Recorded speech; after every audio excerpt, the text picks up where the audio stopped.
If you remember, I mentioned gold breaking out on March the 1st and beginning to soar. And the entire month of March, silver sat there and really did nothing. And it drove people crazy. And you and I might even talked about it. It's like, wait a second, if gold's 2,300 and silver's near 23, that's like a 100 gold silver ratio. That's probably not going to last. Eventually, silver took off. The same thing might happen here. Gold might break out and roll higher and silver continues to languish. And then all of a sudden it'll probably pop as well. But I'm not sure it's ready to go just yet, just because of the internal structure of the traders. According to the Silver Institute forecast report, total demand is expected to grow by approximately 2% from 2023 to 2024. The price of silver has surged recently, with some analysts predicting it could reach new heights. This week, the gold market saw modest safe haven demand that pushed the yellow metal to record highs. Gold prices are trading near session highs after U.S. headline consumer prices cooled more than expected in July, boosting hopes for a significant September rate cut from the Federal Reserve. With all the macroeconomic factors in play, CraigHemke, editor of TF Metals Report, thinks a breakout to the upside is possible and anticipates it could happen as soon as this week. He predicts that gold is making its fifth attempt to break above $2,500 on the spot price. Lower rates and a continuation of geopolitical risks provide major tailwinds for gold. Amid this ongoing uncertainty, micro gold futures July ADV increased 68% to 106,000 contracts as more market participants turn to the safe haven asset. While reflecting on the silver market, Hemke suggests that gold's current structural indicators point to potential gains, while he's cautious about silver's immediate prospects. He notes that silver's internal trader positioning and its correlation with copper may delay its rally, even if gold breaks out first. Historically, when the ratio has topped 80, it has signaled that silver is inexpensive relative to gold. Silver rallied 40%, 300%, and 400% the last 3 times this happened. Based on fundamentals, Hemke notes that gold was trapped in a frustrating trading range between $1,620 and $2,000 for nearly 4 years, which tested investors' patience. He explains that such a prolonged range becomes apparent to everyone, making the eventual breakout more significant when it finally occurs. Now, we present the clips of CraigHemke's insights from his recent interview. Before we continue to delve into this discussion, please subscribe to our channel and activate the bell icon for timely updates.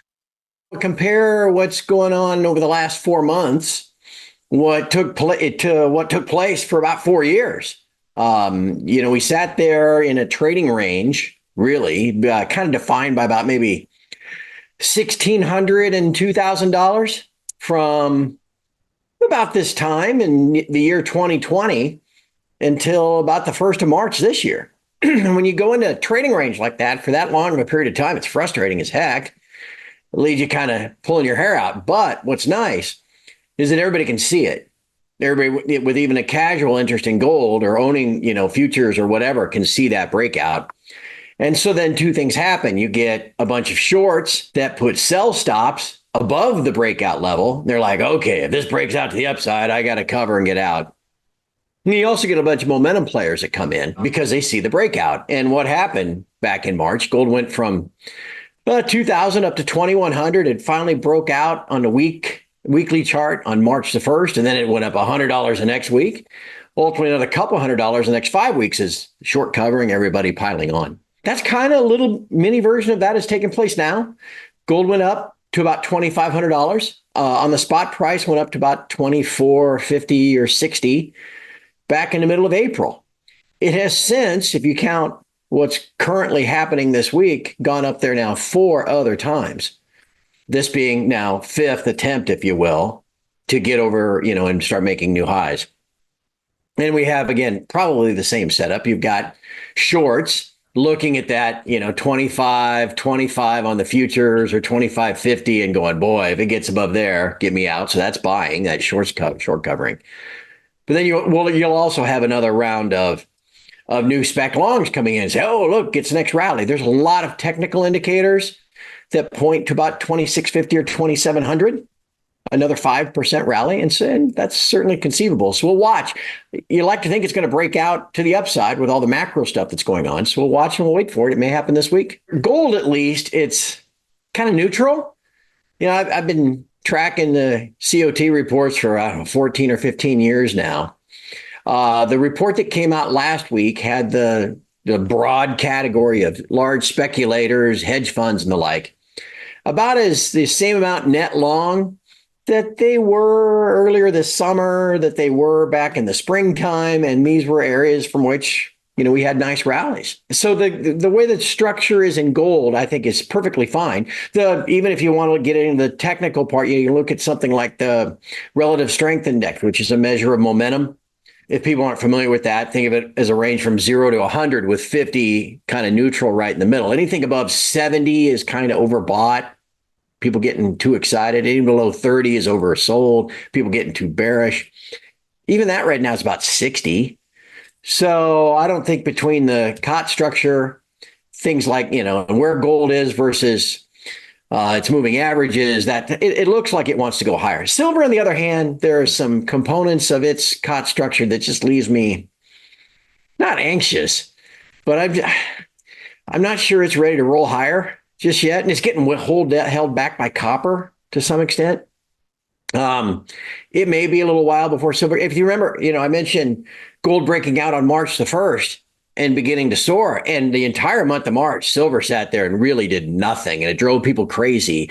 And you and I might even talked about it. It's like, wait a second, if gold's 2,300 and silver's near 23. That's like a 100 gold silver ratio. That's probably not going to last. Eventually, silver took off. The same thing might happen here. Gold might break out and roll higher, and silver continues to languish. And then all of a sudden it'll probably pop as well. But I'm not sure it's ready to go just yet, just because of the internal structure of the traders. During the interview, CraigHemke highlighted the alarming U.S. deficit, noting July's shortfall and a projected $1.9 trillion deficit for the fiscal year. He warns that if the economy weakens or new crises emerge, spending could surge even further, potentially pushing next year's deficit to $3 trillion, signaling the unsustainability of the current economic approach. The increase in gold prices is also supported by some recently released U.S. economic data. In the midst of a presidential election, U.S. sovereign debt has approached $35 trillion. Rising deficits and large U.S. sovereign debt will certainly pose a risk of U.S. political instability. These conditions pose a threat to the U.S. dollar's performance in the future. While Hemke shifts towards silver's recent struggles due to copper's decline, he predicts that silver could rally alongside them if commodities start to outperform.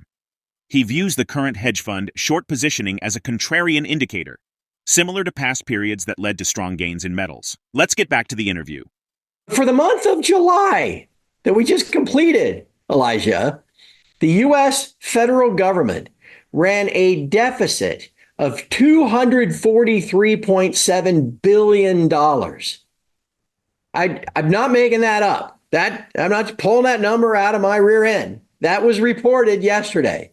$243.7 billion in a month, 31 days a month. So that's basically what, $8 billion a day that they were spending in deficit in the month of July.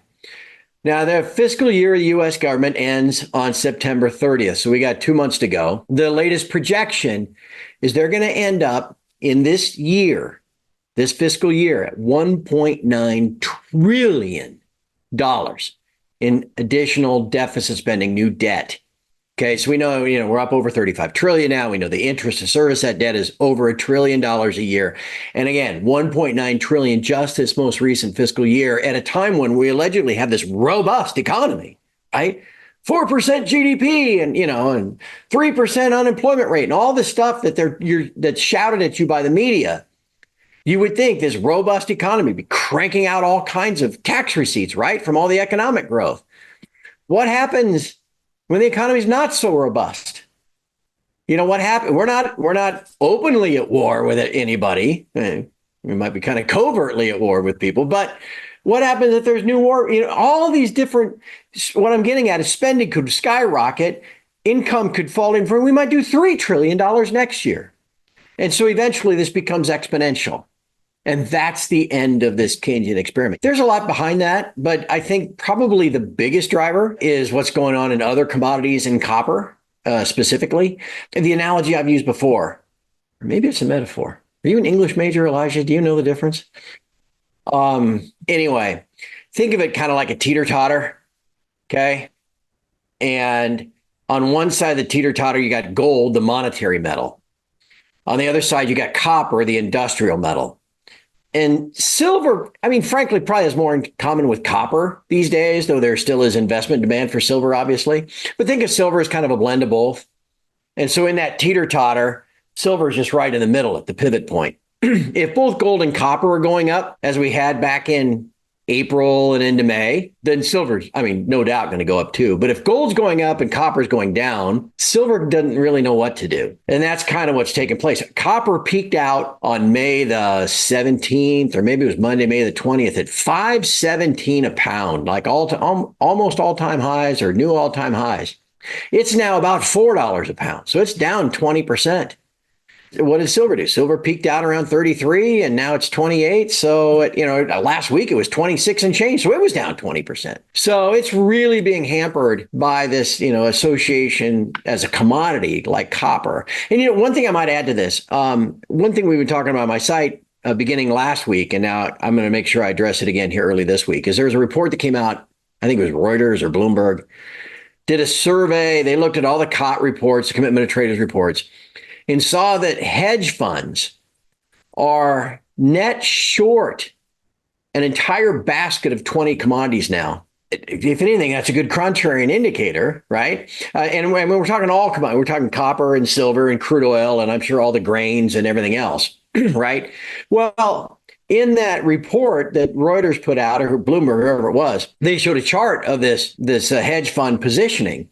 The only other two times that they have been net short across this whole basket was in early 2016 and in early 2019. Anybody that's been in the sector long enough remembers what happened to the metals and the mining shares in the first 8 months of 2016. They went straight up, and the Hui index went from 99 to like 290. And back in 2019, everybody thought, the Fed's not going to cut and all this stuff. With the economy tank, the Fed began to cut in June of 2019. And we had this tremendous run in the precious metals and the commodities in 2019, through the COVID crash and then in the summer of 2020. So I bring all this up because, again, silver is kind of trading like a commodity with copper and being held down. But if we're now going to get into an 18-month period where commodities outperform, silver will catch up. It is curious that while gold and silver have rallied thus far in 2024, gold broke to new record highs of nearly $2,500 per ounce, whereas silver prices remain 40% below their twin 1980 and 2011 peaks, despite outperforming gold since 2020. This disparity might be due to technological advances. Could these advances be the key factor holding silver back? And what do you think is coming next for gold and silver in the future? Drop your thoughts in the comments section below. If you find this video informative, don't forget to support our channel and turn on notifications to stay informed about our latest videos. See you in the next video.